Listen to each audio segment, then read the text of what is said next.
बिस्मिल्लाह अल्हम्दुलिल्लाह वस्सलातु वस्सलामु अला रसूलिल्लाह व अला आलिहि व अस्हाबिहि अजमाइन। मुअज़्ज़ज़ सामीन, अस्सलामु अलैकुम व रहमतुल्लाहि व बरकातुहू।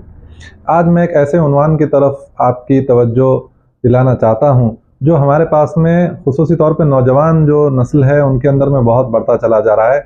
कई मरीज़ हमारे पास में आ रहे हैं। एक बीमारी होती है जिसके अंदर में बॉडी डिस्मॉर्फिया जिसे हम कहते हैं। बॉडी डिस्मॉर्फिया की वजह से कई लोग परेशान हैं, कई लोग डिप्रेस्ड हैं, एंग्जाइटी है, यहाँ तक कि वो लोग खुदकुशी के तक ख्यालात उनके जहन में आ रहे हैं। बॉडी डिस्मॉर्फिया क्या होता है? बॉडी डिस्मॉर्फिया हमारे ख़ुद के जिस्म को लेकर इंसान के अंदर में मनफी ख़यालात, नेगेटिव फीलिंग्स, नेगेटिव थॉट्स इस किस्म से आना। जैसे मेरी नाक ख़राब है, या मेरा चेहरे की सिमेट्री बराबर नहीं है, या मेरा रंग थोड़ा सा हल्का है, काला है, या मेरा जो है बॉडी का शेप बराबर नहीं है, या मेरा पेट बराबर नहीं है। इस किस्म से मुसलसल जो है कुछ नेगेटिव फीलिंग्स आते रहते हैं। हमारे पास में आए दिन ऐसे मरीज़ आते रहते हैं। मैं कुछ केसेस आपके सामने रखना चाहता हूँ। 17-18 साल का एक नौजवान लड़का जो दिखने में निहायत ही खूबसूरत, अल्हम्दुलिल्लाह अल्लाह ने उसको बड़े अच्छे नुक़ूश से नवाजा, लेकिन मुसलसल जैसे ही मेरे कैबिन में एंटर करता है, मेरे कैबिन में एक आईना रखा हुआ है, तो उसने कम से कम 10 से 15 मरतबा अपने आप को आईने के अंदर में वो चेक करता है कि मेरे बाल बराबर है क्या, मेरा चेहरा बराबर है क्या, मेरी टी शर्ट कॉलर बराबर है क्या। उसको कई मरतबा मैंने दिलासा दिया, अल्हम्दुलिल्लाह बेटे तुम अच्छे नज़र आ रहे हो, तुम्हें कोई ऐसे प्रॉब्लम नहीं, उल्टा तुम बहुत अच्छे माशाल्लाह हीरो जैसे लग रहे हो। लेकिन उसको अंदर से ये एहसास नहीं हो रहा है, वो मुसलसल अपने आप को चेक करता चला जा रहा है। ऐसे ही हमारे पास में एक बच्ची जिसका जो ज़ेरे इलाज थी, अल्हम्दुलिल्लाह अल्लाह ने उसको शिफा अता की है, वो भी मुसलसल कम से कम दिन भर में 6 से 7 घंटे आईने के सामने अपने बाल संवारते हुए, अपने चेहरे को मेकअप करते हुए गुजारा करती थी। इसका है वो है एक जिम वाले का लड़के का। आप अक्सर जिम के अंदर में देखेंगे एक कुछ लोग होते हैं जो जिम कम करते हैं और आईने के सामने खुद को जिम करते हुए ज़्यादा देखते रहते हैं। ऐसे भी जो लोग होते हैं उनको अक्सर अपनी सेहत से कम अपने अपीयरेंस से ज़्यादा उनको उसकी फ़िक्र होती है। तो ये भी आप जो है एक देखेंगे कि सेहत की फ़िक्र कम और अपीयरेंस की ज़्यादा फ़िक्र। ऐसे भी कई जिम वाले होते हैं कि जो जिम एक्सेसिव करने से 30 या 35 साल की उम्र के अंदर में ही उनको हार्ट अटैक भी आ जाते हैं। केसेस हमारे सामने मुसलसल चलते चले आ रहे हैं। ऐसे केसेस एक बहुत बड़ी इंडस्ट्री जिसको कॉस्मेटिक इंडस्ट्री बोलते हैं उसको चलाते हैं। यहाँ तक के लोग कॉस्मेटिक सर्जरीज कर रहे हैं और अपने नाक और नुकुश से परेशान होकर अपने नाक नुकुश को, जिसको बोलते हैं पुटिंग देमसेल्व्स अंडर द स्काल्पेल, यानी ऑपरेटिव के टेबल तक जाने के लिए तैयार है ताकि उसके अंदर में कोई चेंजेस आ जाए। और असल में बात यह है कि ये जिस्मानी ना होकर एक नफ्सियाती बीमारी है, बॉडी डिस्मॉर्फिया है, जिसके अंदर में एक मुसलसल एक ख्याल आता रहता है कि मेरा दिखना जो है वो सही नहीं है, और इंसान उसकी वजह से डिप्रेशन का शिकार हो जाता है। एंग्जाइटी, नेगेटिव फीलिंग, लोगों के अंदर में ना मिलना, ना उठना, ना बैठना, इस किस्म की उसकी पढ़ाई लिखाई में भी उसकी परेशानियां जो है शुरू हो जाती हैं।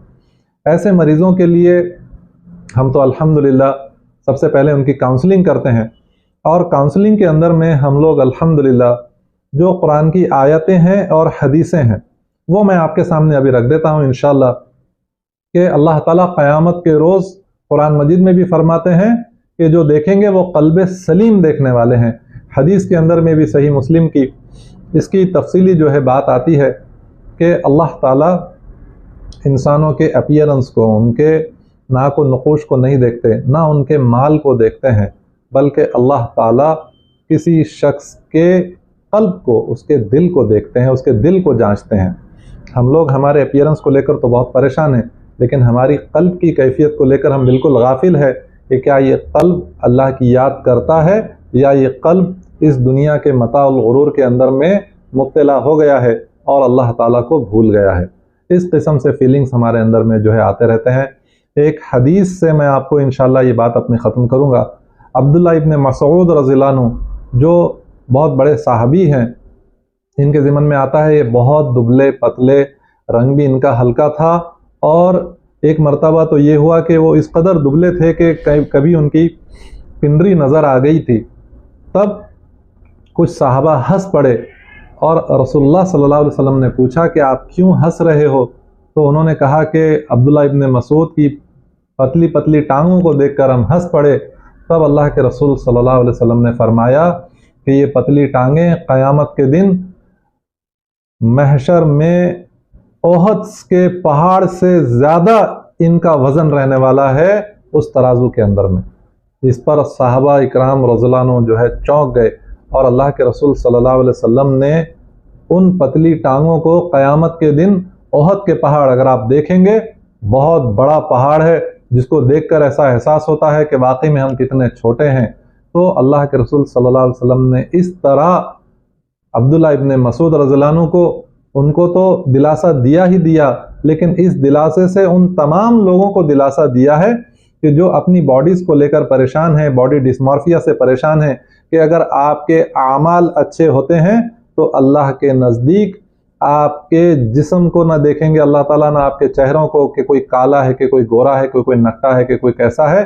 अल्लाह ताला आपके क़ल्ब को देखेंगे, आपके आमाल को देखेंगे और उस एतबार से आपको जांचेंगे और आपको अजर अता करेंगे। तो अगर किसी में कोई प्रॉब्लम है भी तो उससे इस कदर परेशान हो जाने की ज़रूरत नहीं है। ये तो हुआ काउंसलिंग का मामला, लेकिन अगर सिर्फ काउंसलिंग से बात नहीं बनती है तो बॉडी डिस्मॉर्फिया के ऐसे कई केसेस होते हैं जो बहुत ज़्यादा शदीद डिप्रेशन में चले जाते हैं।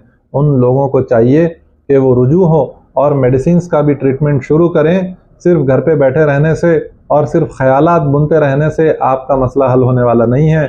इलाज भी एक सुन्नत है, इलाज भी कीजिए, दुआएं भी कीजिए, कुरान और हदीस को उठाइए, पढ़िए। इंशाअल्लाह इससे आपके दिलों को बहुत ज़्यादा सुकून मिलेगा। अस्सलामु अलैकुम वरहमतुल्लाहि वबरकातुहू।